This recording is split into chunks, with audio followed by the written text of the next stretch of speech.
ये आवाज है भरोसे का, सच क्या है।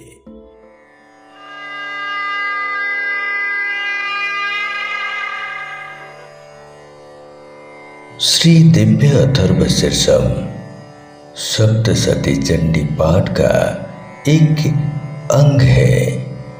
सत्य युग का ये दुर्लभ मंत्र अथर्व वेद में लिखा गया है।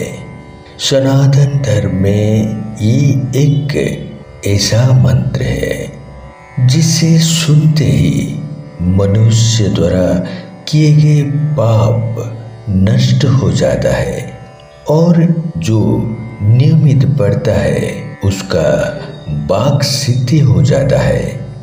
अथर्व वेद में इस स्तोत्र के बारे में कहा गया है कि इस मंत्र का महिमा अपार है और इससे पाठ करने वालों को बहुत जल्द देवी की कृपा मिलती है।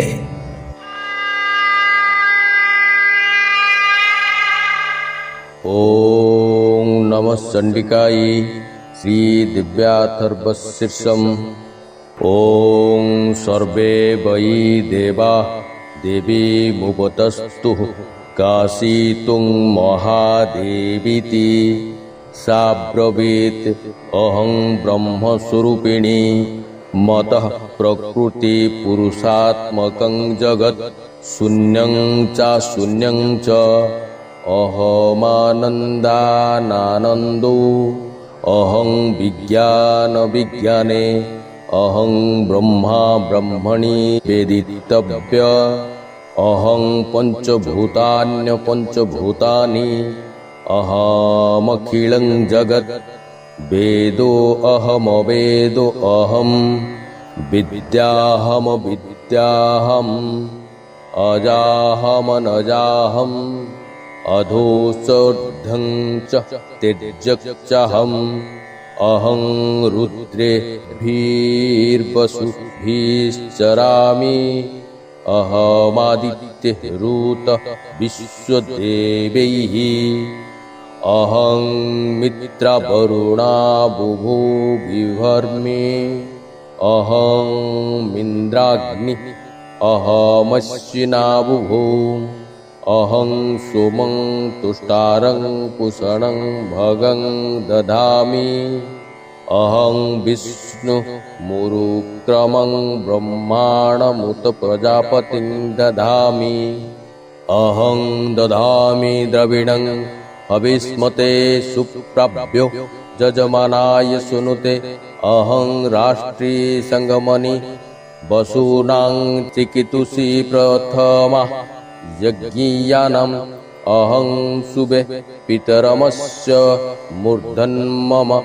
जोनिरपश्यन्तः समुद्रे ज एवं वेद स दैवीं सम्पदमाप्नोति। ते देवः अब्रुवन् नमो देव्यै महादेव्यै शिवाय सततं नमः। नमः प्रकृते भद्राय नियतः प्रणतः स्मतं तामग्निवर्णं तपसा ज्वलन्तं वैरोचनं कर्मफलेषु जुष्टां दुर्गां देवीं शरणं प्रपद्येमः। असुरान्नाशयित्र्यै नमः। देवीं वाचमजनयन्त देवास्तां विश्वरूपाः पशवो वदन्ति सा नो मन्द्रेश्वरमूर्जं दुहाना धेनुर्वागस्मानूप शुष्कुतैतु कालरात्रिं ब्रह्मस्तुता वैष्णवीस्कन्धमातरं सरस्वती मदितिं दक्षदुहितरं नमामः। पावनं शिवं महालक्ष्मी च विद्महे सर्वशक्त्यै च धीमहि तन्नो देवी प्रचोदयात्। अदितिर्ह्यजनिष्ठः दक्षजादुहिता तव तां देवा अनुजायन्त भद्रा अमृतबन्धवः। कामयोनिः कमलः वज्रपाणिर्गुहाः सा मातरिस्वाभ्रमिन्द्रः पुनर्गुहा सकला मायया च कुरुचैः सा विश्वमाता विद्यम् एषा आत्मशक्तिः एषा विश्वमोहिनी पाशाङ्कुशधनुर्बाणधरा एषा श्रीमहाविद्या ज एवं वेद स सुखं तरति नमस्ते अस्तु भगवती मातरस्मान् पाहि सर्वतः सैषाष्टौ वसवः सैषाकदशरुद्राः सैषा द्वादशादित्याः सैषा विश्वदेवाः सोमपा असोमपाश्च सैषा जातु धाना असुरार्क्षांसि पिशाचः चक्ष्यः सिद्धः सैषा सत्त्वरजस्तमांसि सैषा ब्रह्म विष्णुरुद्ररूपिणी सैषा प्रजापतीन्द्रमनवः सैषा ग्रहनक्षत्रज्योतिंसि कालः काष्ठादिकालरूपिणी तामहं प्रणौमि नित्यं पापपहारिणीं देवीं भुक्तिमुक्तिप्रदायिनीम् अनन्तां विजयां शुद्धां शरण्यां शिवदां शिवां वियधिकारसंयुक्तं प्रीतिहोत्रसमन्वितम् अर्धेन्दुलसितं देव्या बीजं सर्वार्थसाधकम् एकमेकाक्षरं ब्रह्म जतयः शुद्धचेतसः ध्यायन्ति परमानन्दमया ज्ञानाम्बुराशयः वाङ्माया ब्रह्मस्तु तस्मात् षष्ठं वक्त्रसमन्वितं सूर्यो अवामस्रातृः बिन्दुः संयुक्तष्टातृतीयकः नारायणेन समिश्रो वायुश्चाधरयुकुततः विचेनवार्णको अर्णः स्यान्महदानन्ददायकः